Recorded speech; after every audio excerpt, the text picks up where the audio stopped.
Hey guys, so last week I basically did a video giving you guys the news that New Girl was basically renewed for Season 7, albeit a little bit less so than anything that it's actually gotten before. It's only going to be an 8-episode run where it's basically going to be taking place 3 years after the events of Season 6 and only going to be taking place over the course of the year. Now it's going to be kind of like Netflix's situation with Gilmore Girls, where 4 episodes basically took up the course of one particular year, and we get to see how the characters kind of interact and all the other things that basically made them, I guess, they were doing within that year. They're hoping for something like that, so I can understand that that's kind of a good jumping point off of exactly what's going to happen throughout this particular new season. The one thing I wanted to do today is basically share with you guys 8 ideas I want to see, or things I want to see, or just concepts I want to see from the very last season of New Girl. I mean, kind of paying off a lot of the stuff that we've actually seen previously throughout most of the show and everything like that. Personally, I'm not necessarily a fan of the huge time skip. I understand why they're doing it, but at that point, most of the main people, at least chronologically from what they were doing with the series, will probably be in their 40s, and if they're not necessarily at the peak or at the brink of any type of emotional or maturity level that they really should be, it's going to feel like they're getting really too old for everything that they're doing up until that point to have the same shenanigans and all that other stuff. But I can't be the person to basically say this is what they need to do and it needs to take place almost immediately after Season 6. They've decided a 3-year time jump, so that's what we're going to have to work with. So with that being said, I think we should just jump into it. Now, personally, I did come up with this list a little before I heard the news of the 3-year time jump, so obviously not all this stuff is going to be, it's going to be weird just to see, because so much time has passed and they left off with so many things that were bound to happen almost immediately. But one of the things I would really like to see is at the beginning of Season 6, they basically showed Allie was in a recruitment camp or kind of practicing for the FBI. So just normally I really want to see her, I guess, kind of fulfill that part of what she's doing. And I know the actress who is actually the one who plays her is doing another show, like a lot of the people from New Girl are basically moving on. So it's going to be interesting to see how much they actually utilize her, how much she's actually going to be on video like she was at the beginning of Season 6 and not necessarily in this particular season other than just a couple of the big moments and everything like that. But I really think just as her character and everything, that stuff, her dedication for law enforcement and everything, if she wants to join the FBI, really should be working out, especially if it's taking place 3 years after the events of Season 6. So I feel like that's something that really should be explored upon and not necessarily forgotten from the events of Season 6. And also, another weird thing about the 3-year time skip is we're not necessarily going to see, unless there's just some ridiculous, I guess, he's been ignoring or whatever reason, he hasn't necessarily met his father. We should actually get to see Winston actually interact with his father. And a couple things I'd really like to see there, and I'll get to it in a second, is I'd really like to see Winston and his father basically be like buddy-buddy, especially if Allie isn't necessarily so much in the series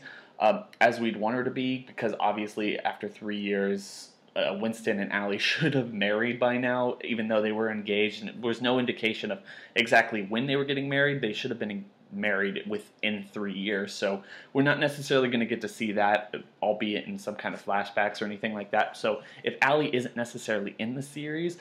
maybe we can actually get to see Winston basically be buddy-buddy with his dad, and that would be really kind of funny, because you can actually explore the same thing. Like, maybe they have like they're both really, really bad at pranks and practical jokes, and maybe they're both colorblind, which leads to some wacky adventures going on into what happens throughout the entirety of these 8 episodes. That kind of jumps off to another point, is one of the big things a lot of people had a problem with the finale of Season 6 is that, well, they didn't necessarily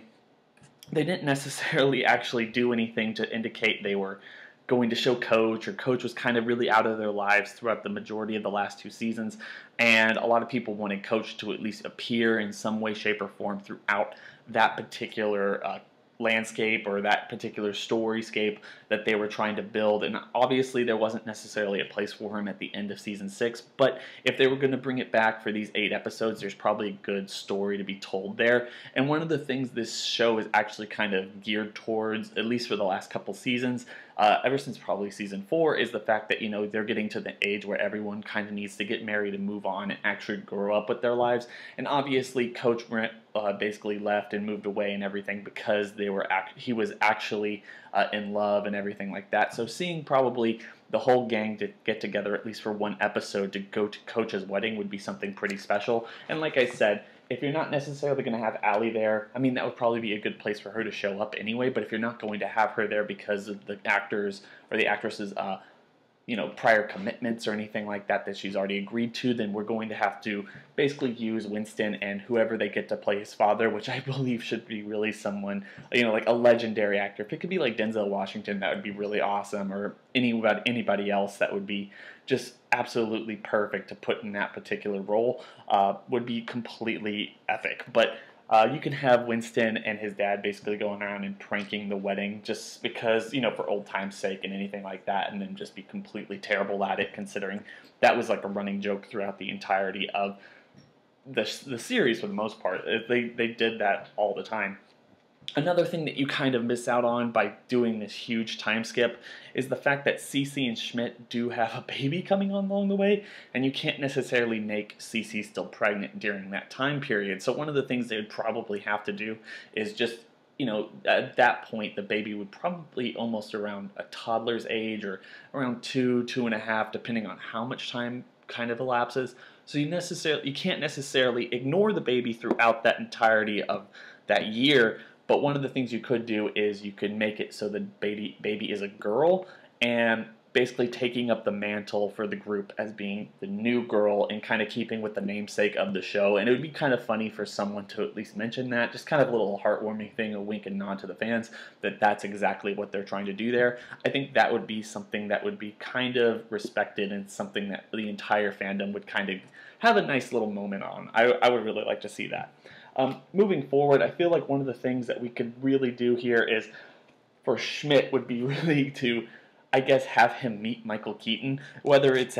and probably more so, like I said, meet Michael Keaton for either some ridiculous purpose or maybe at the Coach's wedding thing that I've already talked about, but have him go and basically, instead of actually, I guess, wanting to know Schmidt or them being buddy-buddy at the very beginning, I think it'd be really interesting if he seeks out Nick to basically get the Keaton Potatoes email address that Nick has had since college when he's been emailing Schmidt. He actually wants that email address for himself, and by that he offers money or he does something in order to get that email address, and through that, not only do they meet Michael Keaton, but maybe Schmidt and him become pretty good friends and they have a nice little moment together where they go off and talk or something like that. One of the things this series has really done is it's brought on a lot of guest stars and a lot of really popular people, from Prince to, I guess, well, in terms of other people, like Megan Fox was on it, Olivia Munn was on this show, Gordon Ramsay was on this show. There's a lot of different people that they've actually been the people that they are. So I think that would be something really fun to see, just considering paying off that little quick episode where they were basically playing with Schmidt. They wanted him to get up and motivated and everything like that. And that would really work towards what maybe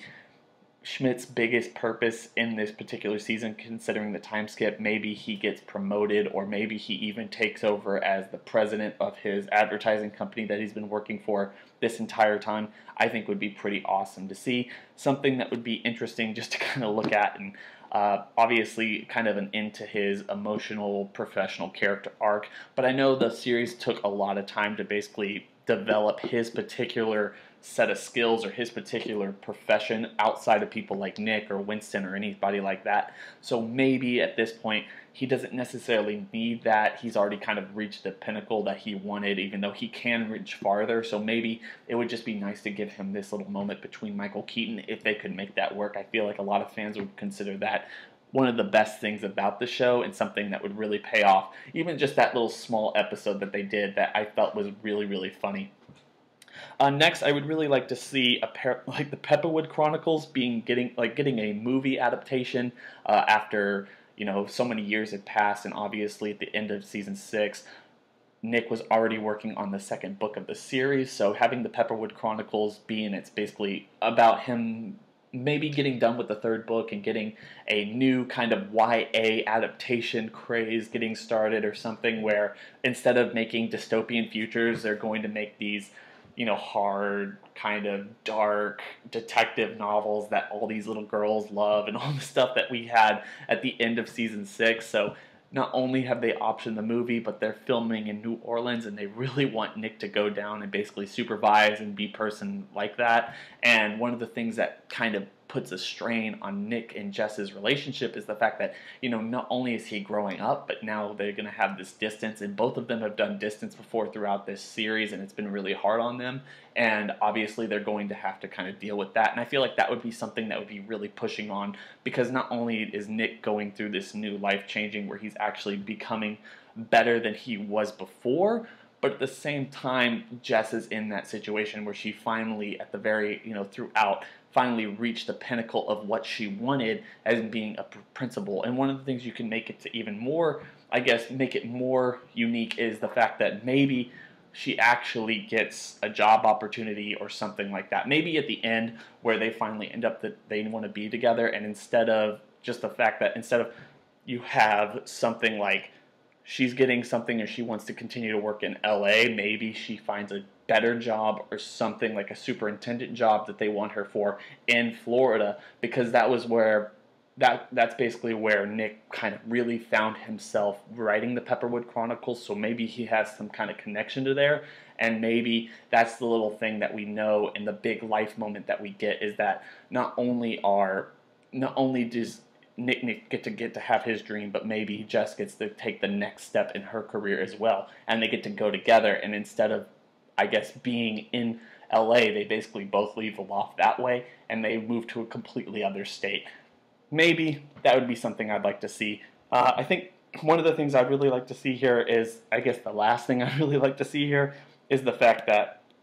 we could see Nick and Jess at the end of this particular series, because it doesn't need to happen immediately. They shouldn't be planning this. I think one of the things is not only have Nick and Jess have these problems throughout, but maybe even start this with both of them planning on a way to, I guess, propose to each other, because at this point they had been together for 3 years. Maybe they both want to propose to each other in really wacky ways that are,